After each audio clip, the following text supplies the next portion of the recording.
다니엘서 1장 8절 9절입니다. 8절 9절.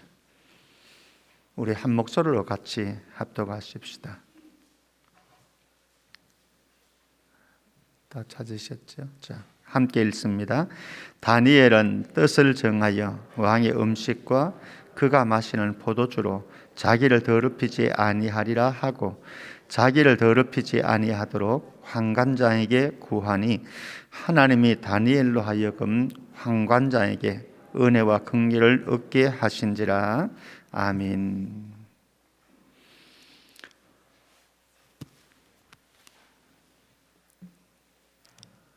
우리 월요일부터 오늘까지 특별 새벽 기도회에 이번 특별 새벽 기도회는 내가 참석하리라, 꼭 참석하리라 라고 하면서 여기까지 달려오신 여러분들을 축복하고 매우 사랑합니다. 제가 월요일 날 어느 집사님과 함께 대화하는 시간이 있었습니다. 그분 얘기를 들어보니까 아침 6시 반까지 직장을 간다고 그러더라고요. 근데 특세 나오는 거죠. 오늘 금요일까지 계속 나오고 계십니다. 우리 남자들 아마 특세 나오셨다가 어떤 분들은 집에 가셨다가 바로 가시는 분들도 있을 것이고, 또 여기서 바로 가시는, 직장으로 바로 가셔야 되는 분들도 계시고, 또 요 사이는 여성분들도 많이 직장생활을 하니까 사실 여성분들 가운데도 그런 분들이 많으라고 생각됩니다. 집에 가셔서 또 밥 챙겨놓고 직장으로 바로 나가야 되는, 그러나 그 뜻을 정하고 하나님께 뜻을 정하고 여러분들의 마음을 지켜서 이렇게 특별 새벽 기도에 함께 해주셔서 너무너무 감사합니다. 오늘 다니엘을 보면은 그렇습니다. 뜻을 정했습니다. 자기를 더럽히지 아니하기 위해서 뜻을 정했다. 그리고 그의 인생길을 달려갔습니다. 우리 자신이 그래야 할 거고요. 그리고 우리의 사랑하는 아들, 딸들이 그러했으면 좋겠고, 우리 사랑하는 손자, 손녀들이 뜻을 정하고 달려가는 인생길, 그것이 사명이라고 해도 좋겠습니다. 주님의 뜻이라고 해도 좋겠습니다. 주님이 우리에게 주시는 그 마음, 그 뜻을 마음에 새기고, 그리고 그것을 향해서 달려가노라고 한다면 주님이 일하신다. 주님이 일하신다. 오늘 다니엘 한번 만나보도록 하십시다.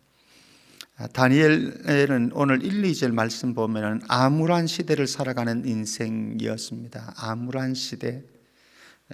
1, 2절 말씀 보면 유다왕 여호야김 때에 바벨론 군대가 예루살렘을 침공을 했습니다. 온 성을 포위하고 그리고 불질렀습니다. 그리고 성전에 있는 기명들을, 그릇들을 다 가지고 가가지고 자기들이 섬기고 있는 신전에다가 그 그릇들을 모셔 놓았습니다.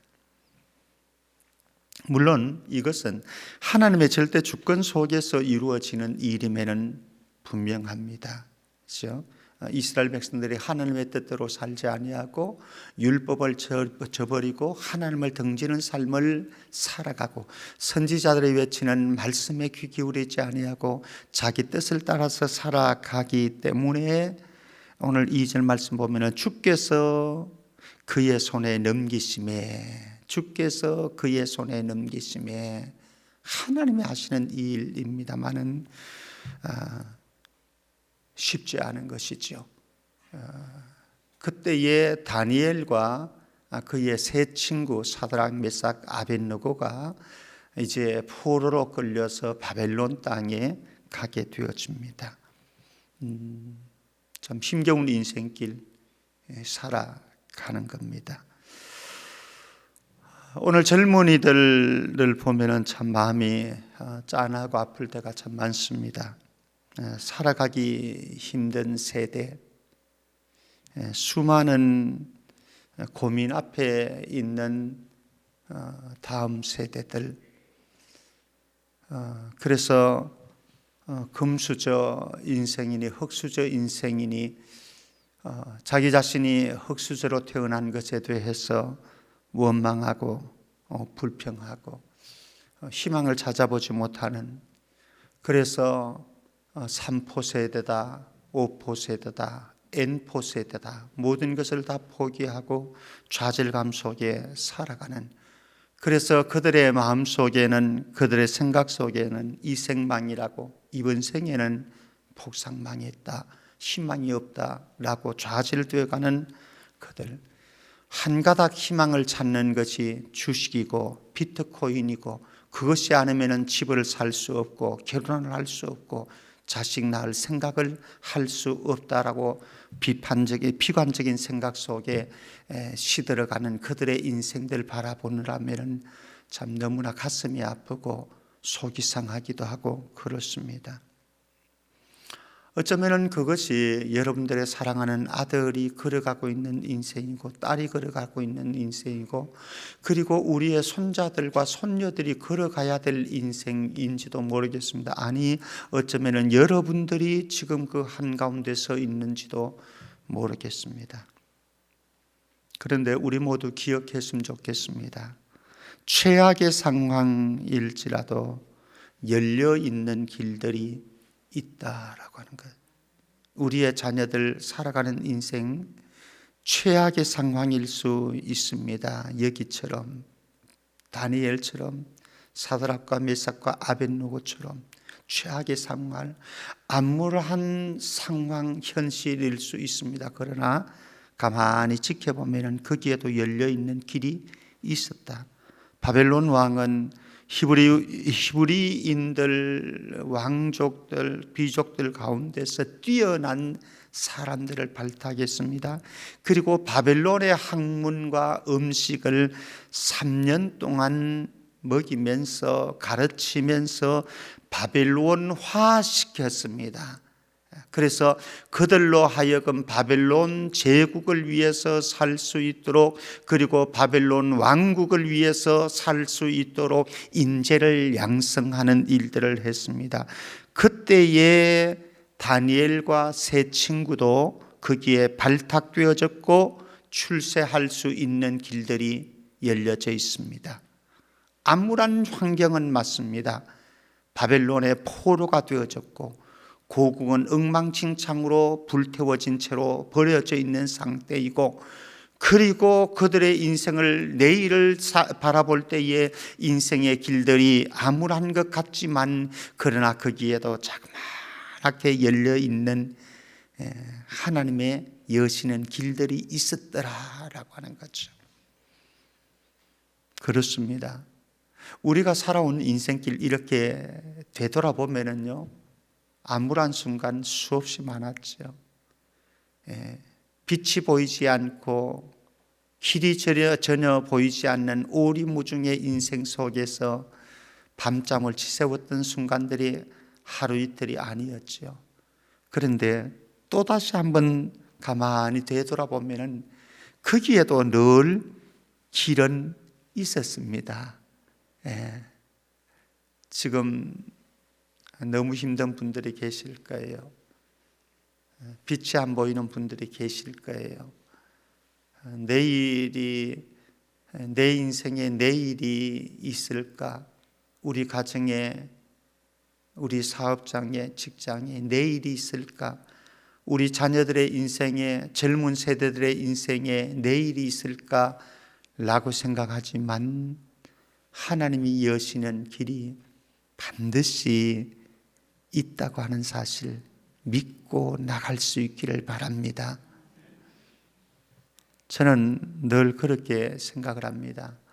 어떤 현실일지라도, 어떤 환경일지라도 살아내야 할 충분한 이유는 있다라고.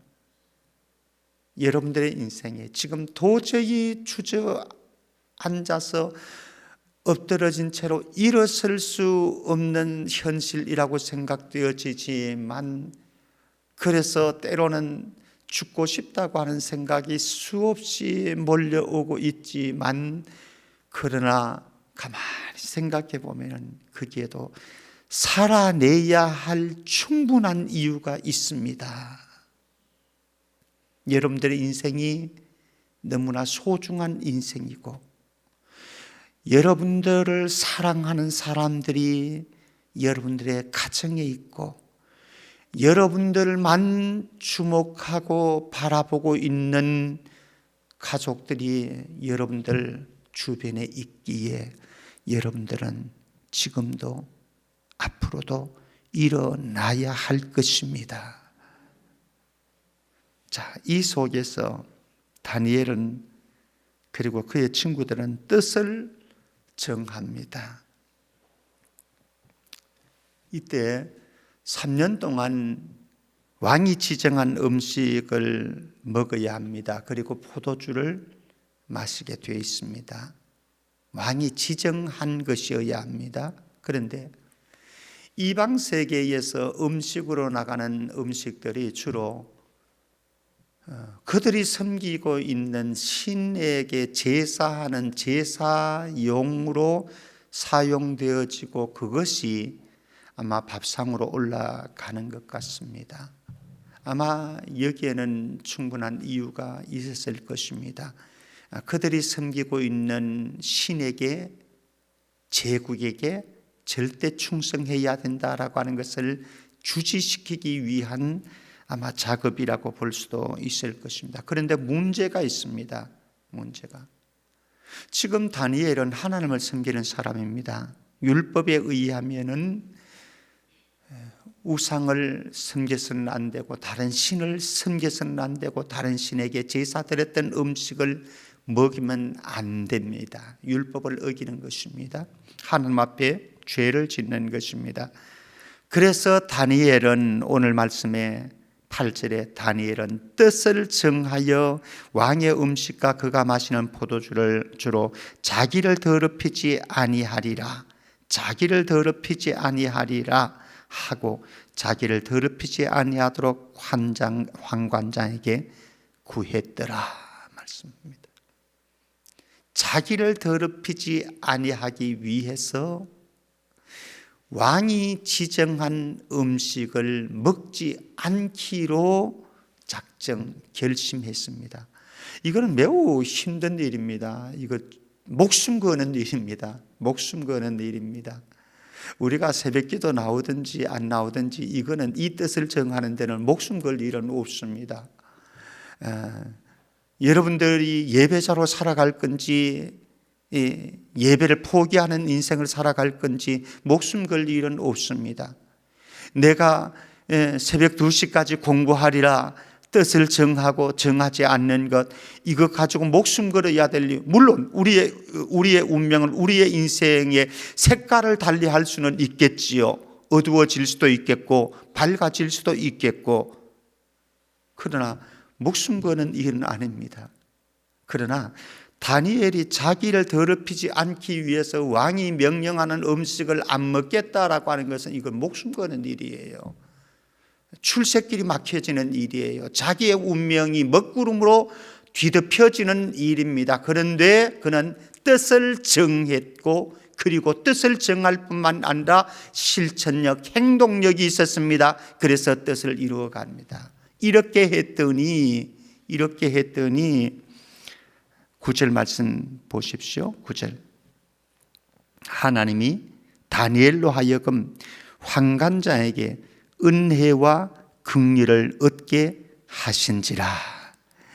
우리가 뜻을 정하면은, 우리가 하나님이 기뻐하시는 뜻을 정하고 내 뜻이 아니라 주님의 뜻을 구하면서 결단 내릴 때에 하나님도 일하십니다. 하나님이 다니엘로 하여금 환관자에게 은혜와 긍휼을 얻게 하신지라. 하나님이 일하시는 거예요. 하나님이. 저와 여러분들은 포커스를, 초점을 주님께 맞추고 하나님의 뜻에 맞추고 하나님이 기뻐하는 인생을 살기로 작정하면은, 결심하면은 그 다음에 하나님이 움직여 가시는데 하나님께서 사람들을 움직여 가시더라라고 하는 거예요. 환관장의 마음을 움직여 가셨습니다. 의사들을 움직여 가실 것입니다. 그리고 여러분들의 거래하는 업체들을 움직여 가실 것입니다. 심지어는 여러분들을 너무 싫어하는 사람도 움직여 가실 것입니다. 여러분들이 처해 있는 현실도 환경도 얼마든지 바꾸어 가실 수 있는 그분이 일하실 것입니다. 그래서 우리는 우리의 뜻을 점검해야 됩니다. 우리의 뜻을, 내 뜻이 아니라, 내가 원하는 것이 아니라 나의 원대로 마옵시고 아버지의 원대로 하여 주시기를 원합니다. 그래서 자기를 더럽히지 않는 그 길 가는 거예요. 자기를 더럽히지 않는 그 길. 사실 우리의 삶을 이렇게 되돌아보면요, 다른 사람의 더러움은 우리가 눈에 너무 잘 들어와요. 저 사람의 불의함이, 저 사람의 허점이, 저 사람이 잘못하고 있는 것들이 왜 그렇게 눈에 잘 들어오는지. 그런데 더 중요하고 더 소중한 일이 있다고 하는 사실을 아십니까? 다른 사람의 더러움이 문제가 아니라 나의 더러움을 발견하는 눈이 필요한 거죠. 예수님 말씀하셨듯이 다른 사람의 눈에 있는 티를 보지 말고 너의 눈 속에 있는 들보부터 빼어라. 다른 사람의 눈에 있는 티 보이죠? 들어오지요. 그래서 때로는 그거 이야기할 수도 있지요. 그러나 그 전에 너 눈 속에 있는 들보부터 봐라. 그리고 그 들보 뺀 다음에 그 사람 눈에 있는 티를 말해라. 말할 수 있습니다. 그러나 자기 눈에 있는, 자기 안에 있는 더러움부터 먼저 청소하라는 겁니다. 정리하라는 겁니다. 사실 우리가 살아가는 이 세상길 가다 보면은요, 내 입이 더러워지는 경우가 얼마나 많은지 모르고요, 내 눈이 더러워지는 경우가 얼마나 많은지 모르고요, 내 손과 발이 더러워지는 경우가 얼마나 많은지 몰라요. 때로는 내 생각을 오염시키고 내 마음을 오염시키는 환경들이 수없이 다가옵니다. 그런 순간들 앞에 우리는 매일 매 순간마다 맞닥뜨려지면서 살아가고 있는 것이 현실입니다. 그런데 우리는 뜻을 정해야 합니다. 무엇으로요? 나 자신을 더럽히지 아니하리라. 그래서 내 입을 더럽히지 아니하고, 내 눈을 더럽히지 아니하고, 내 손과 발을 더럽히지 아니하고, 내 마음을 더럽히지 아니하고, 내 영혼을 더럽히지 않는 삶을 살아가리라. 그래서 주님 뜻대로 살아가리라. 사랑하는 성도 여러분, 혹시 여러분들이 지금 놓치고 있는 것들이 있다고 한다면 다시 뜻을 정하십시다. 예배자로 살아가리라. 정말로 예배가 여러분들의 인생에 소중한 것이라고 한다면 오늘 찬양 드렸듯이 나는 예배자로 살아가리라. 제가 5시에 기도하던 세월들이 벌써 10몇 년이 흘렀어요. 한순간 정한 뜻이었습니다마는 그것이 저의 인생을 10몇 년 동안 이끌어 왔습니다. 지금 여러분들이 정하는 뜻이, 결심하는 그 결심이 무엇인지는 잘 모르겠습니다. 어떤 분들은 술을 끊어버려야 되겠다, 담배를 끊어버려야 되겠다, 내가 하루 일상에서 기도하는 시간을 확보하리라, 다양하게 있죠. 나의 뜻보다 주님의 뜻에 포커스를 맞추어서, 주님의 기쁨에 포커스를 맞추어서 정해야 할 뜻이 있을 것입니다. 여러분들의 자녀들도 그러했으면 좋겠습니다. 자기를 더럽히지 아니하기 위해서 뜻을 정하고 살아가는 인생. 그래서 내가 일하는 것도 중요하지만은 내가 뜻을 정해 놓으니 주님이 일하시더라. 주님이, 하나님이 일해 가시는 환관장의 마음을 마음을 움직여서 긍휼과 자비를 베풀게 만드는 이런 하나님의 역사를 경험하는 인생, 바로 제가 주인공 되어지고 여러분들이 주인공 되어지고 우리의 자녀들과 손자 손녀들이 그 주인공 되어지는 은혜가 있기를 주의 이름으로 축원합니다.